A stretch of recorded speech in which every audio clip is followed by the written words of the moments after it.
Okay, welcome to our SEC tournament preview. Kevin Brockway, of course, from the Gainesville Sun, joining me, and Mike DeRocco from Gator Nation ESPN. We're going to talk about the tournament coming up in New Orleans. Also, next week we'll be doing one for the NCAA tournament, and look forward to that. Thursday's paper, make sure you get a copy of it. We got a great SEC look back at the last 20 years of the 12-team SEC tournament, so make sure you get a copy of that. Let's start out with our first question. Kevin, we'll start with you. Is it a foregone conclusion going to New Orleans, or can somebody knock Kentucky off? I mean, obviously 16-0 during the regular season. You know, Billy said in the press conference yesterday he thinks it will take a very physical team, or a team that, you know, certainly can really muscle with them. And to me, the second most physical team in the conference is probably Tennessee. So if Tennessee somehow gets to the finals, and that's not a given, I think they would be the team that would have the only and maybe best chance to beat Kentucky. You know, he mentioned Vanderbilt also yesterday, who played them pretty close in both games, but Vandy in this tournament does not have a great track record, Mike. No, not at all. And you know, I don't know necessarily Vandy would be, you know, Kevin mentioned Tennessee and their physical. Vandy can be physical too. I think you need to add a little bit of an element of skill there as well to be able to hang with the Kentucky. And I think that would probably favor a little bit of Vandy there. But you're right, you know, Kevin Stallings' teams have not fared well in this tournament. They have done a pretty decent job in the NCAA tournament, but he has not fared well here. You know, and they've got a bye, and they're probably going to face Mississippi State in the second round, and that's not an easy win at all. No, it isn't. It's funny because, you know, I watched Kentucky a lot during the season, but watching them in person, I just love the way they play. You know, they play smart, and when the other team gets a little run, and I've seen this all season, obviously when they're 20, whatever they are in one, they say, okay, let's go score 4 straight baskets, and we'll be fine. Well, this is basically the best character group probably that Calipari has had in 3 years. And like you said, the basketball IQ is really off the charts with this group. We talk about a selfless group of people that, you know, don't care about the number of points that they're scoring, and I think it's reflected in how dominant they've been in the league this year. And they like to defend too. And the thing I like about Kentucky is it reminds me of Florida's title teams. They can play however you want. Yeah. You want to play half court, grind it out, you want to run, you want to make a 3-point shooting game, we can do that. And that to me is a sign of just a great team. That's a great team. Yeah, and the thing is, they're mostly freshmen, obviously. It's the youngest team in the country. And Billy, I was talking to him yesterday, and he said, "Yeah, well, I got a guy like that. Brad Beal is like that, but unfortunately, his older players are not able to keep that maturity and consistency." Second, the best first round game, Mike. I mean, you know, I always get out there and I'm ready for all right, basketball, we're ready to go, 4 games, and like about halfway through the first game, I'm like, really? This is it? This is as good as it's going to get? But there are a couple of games here I'm intrigued with. I'm curious what your favorite first-round game is. Well, you know, you look at it, and honestly, you know, there's some, like South Carolina to me is one of the a very disappointing team in the league. I didn't think they were going to be very good, and they certainly haven't been, but I didn't think they were going to be this bad. You know, so that Alabama-South Carolina game does intrigue me a little bit. You know, I'm still interested to see, you know, Alabama. They've got everybody back except Tony Mitchell, and I'm really interested to see, you know, where this team is mentally. You know that. Yeah. You know, I don't think there's any really good floor matchups I see out here. Although, you know, maybe the Mississippi State-Georgia game a little bit, but you know, I really want to see because Alabama to me is one of the more intriguing teams in this tournament. You know, based on everything they've gone through, you wonder how mentally tough this team is. It looks like they're in pretty good shape there. What about you, Kevin? The first round or first day on Thursday, what's the game that you're looking for? I'm just looking at it. They're a bunch of duds to me. Really aren't. Arkansas is fading. They're in the tank. They're number 9. Arkansas can't play on the road. Guess what? Yeah. They're playing LSU in New Orleans. Exactly. I mean, South Carolina is just not a very good team. Georgia, you know, maybe Georgia, Mississippi State might be a little intriguing. Mark Fox is getting Georgia to play a little bit better. I don't think Auburn is very good. You know, I think Ole Miss will have an easy time with them. I would definitely go with chalk. I think all 4 of the higher seeds are going to win in the first round. Yeah, I'm interested in the Mississippi State-Georgia game, even though it's going to be the last one for this reason. Mississippi State has played its way back onto the bubble. And I think they're in right now, but a loss to Georgia might knock them right out. And I like, you know, Georgia, of course, we saw what they did with Florida. I watched their game against South Carolina. They're down 10-0 to the start, come back and blow them out. I mean, they're playing better as a team, so that could be an interesting game. Yeah, and Stansbury and Mississippi State have traditionally been pretty good in this tournament. They've run through this tournament several times, made deep runs. Right, exactly. So, I mean, that would be a team. They are a bubble team, and that's certainly, if you're looking for a team that really could, in this tournament, that could really make a difference in this tournament, I think Mississippi State should. Contavious Caldwell-Pope is a very talented player. And he's capable of, if he has a big game, of pulling off an upset. Yeah, and anytime Bernard Sidney's on the court, I want to watch because you never know what might happen. He might eat one of the cheerleaders or something. So, all right, number 3. Let's just say Kentucky does get to the championship game. We're not totally discounting Florida's chances, but who do you think they'll be playing? Honestly, I think Mississippi State or Tennessee.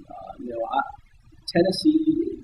Kevin mentioned it's a physical team. When you get into a game after game after game after game situation here, and you're a physical team, and you can keep playing that way, you got a chance to really get a team that maybe might be a little bit, tired after a couple of days, might be a little bit just a half step slow. You can beat them around, and you can end up winning a couple of games you don't. I mean, I think I have them in Vandy in the semis, and it wouldn't surprise me to see Tennessee there. But again, we just talked about Mississippi State. And, if you want to be a physical team, they're pretty physical as well. So, but I do like probably Tennessee to come out of that bottom part of the bracket. Kevin, the Tennessee story is pretty amazing that they've gone from being nowhere to actually on the bubble. I mean, they're not in, and I think they've got to win at least one, maybe two, to get in. But getting Darnell Stokes obviously was a big help for them. Yeah, and I think Conzo Martin deserves a lot of credit. I mean, he's right up there with John Calipari in my estimation for Coach of the Year. Just what he's done, getting them to believe. Tennessee, came into the conference schedule last place in the SEC. They were 8-8. They had lost to Austin Peay. They had some bad losses in the non-conference schedule, and he got them to play that kind of physical style with his identity. That being said, I do kind of like Mississippi State's run their bracket here, and I really think they can go pretty far if they play with that sense of urgency. The only problem with them is the consistency. You never know what team's going to show up, but I think with that sense of urgency and with them going through that 5-game losing streak, maybe it hardened them a bit, and I think I could see them making a run all the way to the finals. Yeah, it's funny because when Florida obviously dropping down to the 4, I was looking at this saying if they could be a 2 or 3, they could get to the finals. Because it's not that hard of a bracket, but now obviously the way Tennessee's playing. And one thing about Tennessee, obviously they've turned it on. I think they've won 9 out of their last 10. Yeah. One of the biggest reasons for that is they hadn't played Kentucky. They had Kentucky. They lost one. I think they had 44 points in one of the games. So certainly, I wouldn't expect Tennessee. I think Tennessee is. I think they're going to get to the final, and I think they're going to go to the NCAA tournament, which is, to me, maybe a bigger story than Kentucky going 16. Yeah, and the thing that strikes me about Tennessee is I don't think they're particularly skilled. Kevin kind of feel the same way. They're not particularly skilled offensively as a team. I think they're just more of a blue-collar, hard-working team. And that those kind of teams can have success in tournament settings like this. They've got a little bit of shooting now with Skylar McGee, with Trey Golden at point guard position. So Bruce Pearl left them some decent players, but I think it's more of that mindset getting them to play physical. And that's where Stokes really helps. Having Stokes and Maiman across the front line really helps. Yeah, I wasn't impressed with Stokes early. Obviously, he was a 17-year-old kid in high school, but lately he's really come up big. And the thing about McBee, though, is if you can just stay on it, he's not going to make shots. Yeah. You can't leave him wide open. Right. And that's a little bit of a liability for them. But it'll be interesting to watch. Fourth question, obviously the one that everybody out there probably tuning on here wants to know, can Florida get by Alabama? Kevin, obviously we're assuming they will beat South Carolina. South Carolina with only 2 SEC wins during the year. I agree with you. I don't think Darren Horn's gotten the most out of that team. I think they're better than a 2-14 team. Yeah, and there were some questions today on the teleconference about his job security. He feels like he's gotten a vote of confidence from the administration, but we'll see. It's certainly been disappointing, especially after the first season against 10-6 in the league. With somebody else's play. It's all pretty much gone downhill since for him. But I think Florida can beat Alabama. I think it's a good matchup. Alabama is somewhat offensively challenged. They're not very good at hitting open shots. I mean, I think if you zone them, take away Jermichael Green inside, they'll have a chance. Although, to catch that, obviously Jermichael Green didn't play in the first matchup, which Florida won in Alabama. And also Nick Jacobs got in foul trouble and wasn't himself. So Alabama could cause some problems with their physicality, but I think that Florida, they can press, they can get steals. Alabama's a little suspect ball handling, so I think Florida can win that first. It's interesting because for Florida, we all know that they've got to shoot well to be successful. We talked about if they shoot well, then they do things on the other end, and when they don't, they don't. Right. At times, Billy even put a bubble over the basket in practice, so he said, nobody's making a shot today, and see what you do. But the funny thing about Florida going into this tournament, and I don't know if this is an advantage or not, Mike, but they were just there in this arena. They were just there for the Sweet 16 and the Elite Eight. They know the backgrounds. They know what it looks like. Well, yeah, I mean, that is an advantage. But the one thing that concerns me is here we are, the regular season's done, 30-plus games in the books, and Billy's still sitting there talking about consistency in practice, maturity. That's what, more than shooting or anything else, when you get into a tournament situation, those things right there are what make the difference to me. I mean, you're going to make shots, you're not going to make shots. You know, obviously, if they make a bunch of threes with Irving and Kenny, then they're probably going to win. But, you know, when you're still trying to get your guys to understand it's important to have consistent effort in practice, consistent effort in games. And we're talking, Kev, the other day about Pat Young, and boy, is this the thing that finally gets him going. We're 30-plus games in the season. Yeah. You know, that's a concern. I heard that question being asked, and I'm like, what? I mean, that's a question that should have been asked after maybe, I don't know, the third game in December. You know, I mean, the fact that that's still become an issue for this team is really concerning. And, you know, it wouldn't surprise me if they don't win another game. It would surprise me a little bit, but Patrick Young, to me, you know, he had that big game against Alabama, and then, you know, his effort lacked off. And, you know, he's going through some issues with low post scoring. Obviously, he's not Vernon Macklin. He's not going to consistently hit that jump hook every time.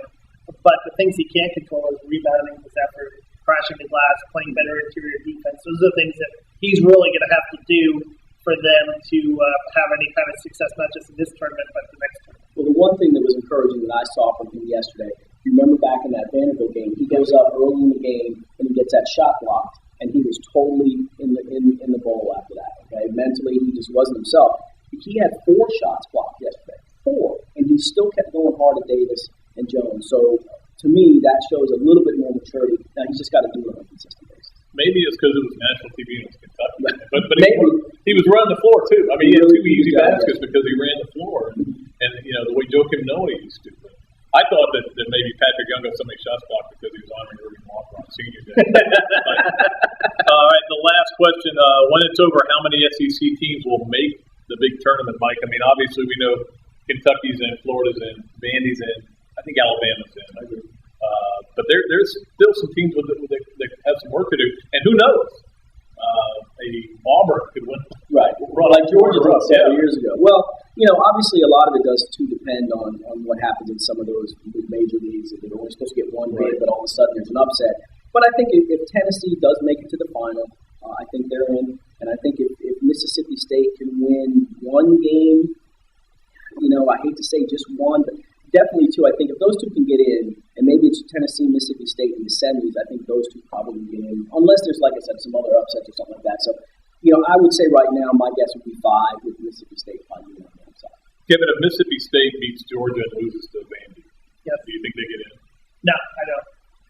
But I do think if they get past Vandy and they play Tennessee in the semifinal, I think that becomes a bubble game, and that would be certainly a lot of fun. And I think I have some crazy feeling that that's going to happen, where you're going to see Mississippi State, playing Tennessee in that semifinal game, winner take all game, winner gets in the NCAA tournament, loser goes home. Winner gets to be pasted by Kentucky the following day too. Yeah. I just can't see this being a 6-bid league, though. You know, it's just that's the other issue. And I wrote this in my column this week. 18 and 13 is still 18 and 13, and that's what their record is. I know you got to look at the whole body of work, and certainly when they got Stokes, they changed. They were a different team, but they're still 18 and 13. Yeah. And if they could win, if Tennessee won 2 and got to 20, you know, I think that would be a magic number. And they would look at what they've done their last 12 or whatever it is. Yeah. And I think they've got to win 2 to get in. I think they beat Auburn or Ole Miss, and then they beat, if it's Vandy or Mississippi State, I think that would be quality enough for them to get in. All right, we have one bonus question because next year, guys, we're obviously going to have 14 teams. I think it's in Nashville next year, which is great. And in fact, it's going to be in Nashville a lot coming up. I think it's 3 of the next 5 years. Yeah. But we'll have 14 teams there. Texas A&M, Missouri join, Kevin. I mean, how would you format this thing? We're trying to fit 14 teams into this bracket. I think you would have, maybe the double bye and 2 playing games on Wednesday. That's how I would approach it. And that way you kind of get some of those lower tier teams out of the way. It'll be interesting to see what they do and how they format this. But yeah, I'm not a big fan of the double bye. Just because you're there to cover a tournament and 4 of the teams are not even showing up till Thursday, right? Well, you could just seed them 1 through 14. Figure out a bye, just play it off. Yeah. But I mean, or you could keep somebody else. Keep 2 teams home and keep it at 12. I mean, however, make it even less than that if you want 8. I don't know, but that's obviously not something they probably would do. I think obviously they do what Kevin was talking about because everyone wants to. Well, it's interesting because we know that, and in fact, I've talked to people about this. That there will be a Wednesday, and it's a question of how many games they're going to play on Wednesday. The easy thing mathematically would be to just have a double bye and the 2 play-ins, but there's a strong movement to have 3 games, and the reason is, and I don't know how you do it, but the reason is it would give people a reason to go. Where if you've got 2 playing games and you've got 14 versus 11 and 12 versus 13, I don't even want to go. Right. And I love college basketball, but if you had another game, there's at least a movement. Of course, the ADs met in Nashville last week. They're meeting in New Orleans this week to talk about scheduling for football, basketball, and everything else. But I don't know. It's going to be. They're going to ruin my bracket if they go 3 teams. I don't know. So you're going to need another piece of paper to fit it on. At least one. Yeah. But all right, that'll do it for our SEC preview. Hope you guys have enjoyed it. We'll be back next week. It'll be Kevin, Larry Battelle, myself, and Mark Wise, and we're going to do our NCAA preview the same way we did last year. We'll make our predictions for that as well. Again, don't forget, get your Thursday games with Sun. Get every game with Sun. But make sure you get the Thursday one. It's chock full of some information and a look back conversations with Al Horford, Matt Walsh, Torian Green, guys like that. So I think you'll enjoy it. I want to thank Kevin Brockway. Well, he had to do this because he works here. But do want to thank Mike DeRocco from Gator Nation ESPN for coming in. We appreciate your time. Until next time, this is Pat Dooley saying so long from the Sunshine State.